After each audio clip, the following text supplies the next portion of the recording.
et contrairement à mon adversaire, je ne vais pas vous raconter de salade sur César. Et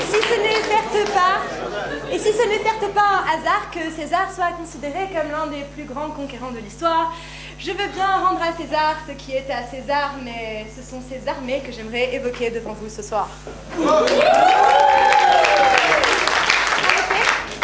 En effet, si d'aventure César avait tenté de franchir tout seul le Rubicon, il se serait retrouvé tel un con,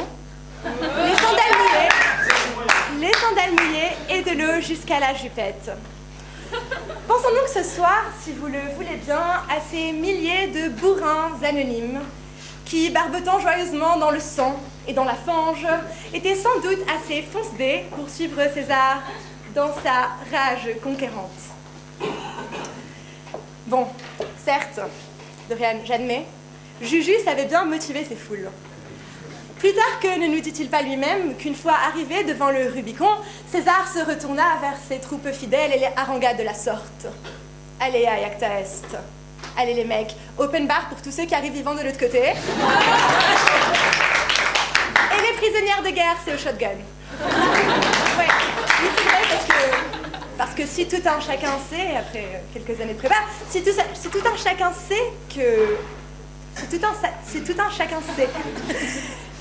que le commerce et la guerre sont les deux piliers sur lesquels sut se hisser l'Empire romain afin de dominer tout le pourtour méditerranéen, les deux piliers de la vie du soldat sont bien la tise et la zouze.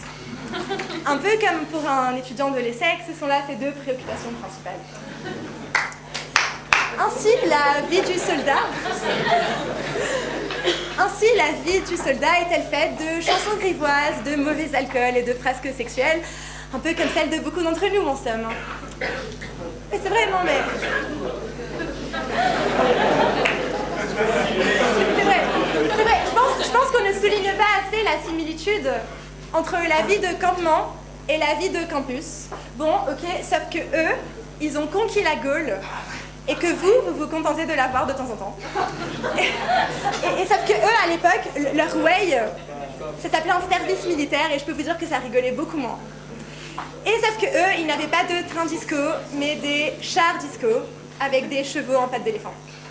Voilà. Non mais, enfin, à part ces quelques détails, nous pouvons bien dire... Super. À part ces quelques détails, nous pouvons bien dire que nous sommes en quelque sorte leurs héritiers.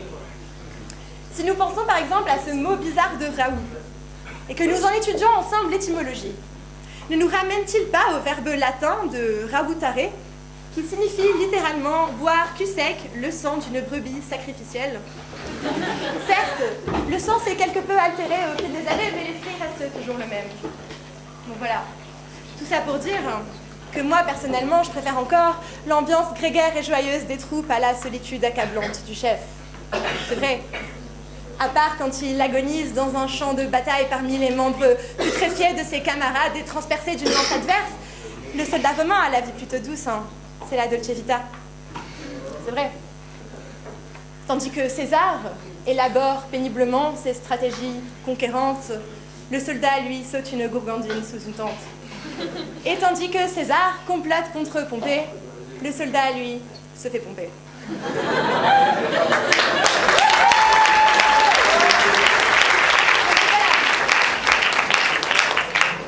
Pour dire que César ne devrait pas trop se reposer sur ses lauriers, parce que si César n'assure pas ses arrières, un coup de poignard pourrait bien le prendre en traître. Voilà, et puis les filles, on va pas se mentir, hein. César, il n'y en a qu'un seul, et encore, il est accaparé par le poufias de Cléopâtre. Les soldats, il y en a quoi? Il y en a 500 000, 1 million, franchement, ça aide, hein. Ça augmente vos chances. Et puis, on va pas se mentir, un soldat romain, c'est quand même vachement sexy. Bon, ok, cette observation est surtout basée sur la série Rome. Dans la série Rome, les soldats romains, ils sont vachement sexy. Les vrais, je les ai pas vus, je peux pas vous dire. Ah si, je peux vous dire une seule chose. Je peux vous dire qu'ils puaient de ouf. Non mais franchement, ils devaient sentir trop mauvais. C'est clair, enfin je sais pas, imagine, t'es un bête de soldat romain, tu fais des bêtes de bataille et tout, enfin tu fais des conquêtes, t'as pas le temps de prendre une douche, c'est clair. T'es un soldat romain, t'as pas de shampoing. T'es un soldat romain, t'as pas de shampoing, non mais avec quoi.